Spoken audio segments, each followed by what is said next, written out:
আজ বহু বছর পর তানপুরার ওপর অভিমান করলাম। কারণ জিজ্ঞেস করতে ঠোঁট ফুলিয়েছিলাম ঠিকই, কিন্তু তখনও বুঝতে পারিনি অনভ্যাসে গলার সুর একদিন গলার স্বরে পরিণত হয়। অন্যমনস্ক হলে গুনগুন করা তখন স্বভাবতই অপ্রাসঙ্গিক, অপছন্দের। তবুও যখন হালকা মেঘলা দিন ভর করে আসে, পৃথিবী জুড়ে হাওয়া দেয়, মনে পড়ে, কিন্তু কি মনে পড়ে? সেই গরিবের মাটির ঘরেও হারমোনিয়াম পেতে রাজরানীর মতো যত্ন।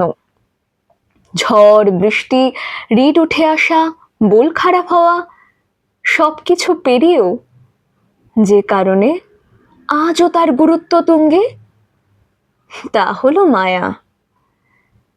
এখন আর ঝেড়ে ঝুড়ে হারমোনিয়ামটাকে নামিয়ে কাপড়টা সরিয়ে পাশে একটা জলের বোতল নিয়ে মাদুর পেতে বসা হয় না ঠিকই, কিন্তু কোথাও না কোথাও সে রয়ে গেছে, তার সুর রয়ে গেছে।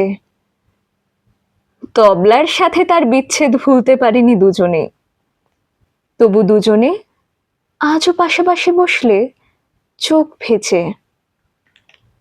বাইরে ঝোড়ো হাওয়া দিলে গলার স্বর সায় দেয় না, আবার হারও মানে না।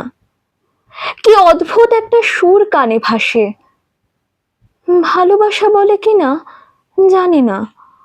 ওটা ছিল প্রাণ, বলা বাহুল্য ওটার মধ্যে ছিল প্রাণ, আমার প্রাণ। যারা গান ভালোবাসেন তারা এর সুর চাইলেই সারা জীবনে কখনোই ভুলতে পারবেন না। এতটাই মাধুর্য, যার সাথে শুরু হয় আবার সাথেই শেষ। শেষ কি হয়? তবে যে এখনো বিদ্যুৎ চমকালে লণ্ঠনের হালকা আলোয় ডায়েরির লেখা পড়তে অসুবিধা হয় না, যেটা কেউ কখনো বলে না। মায়ায় গলার স্বর পুনরায় গলার সুরে পরিণত হয়।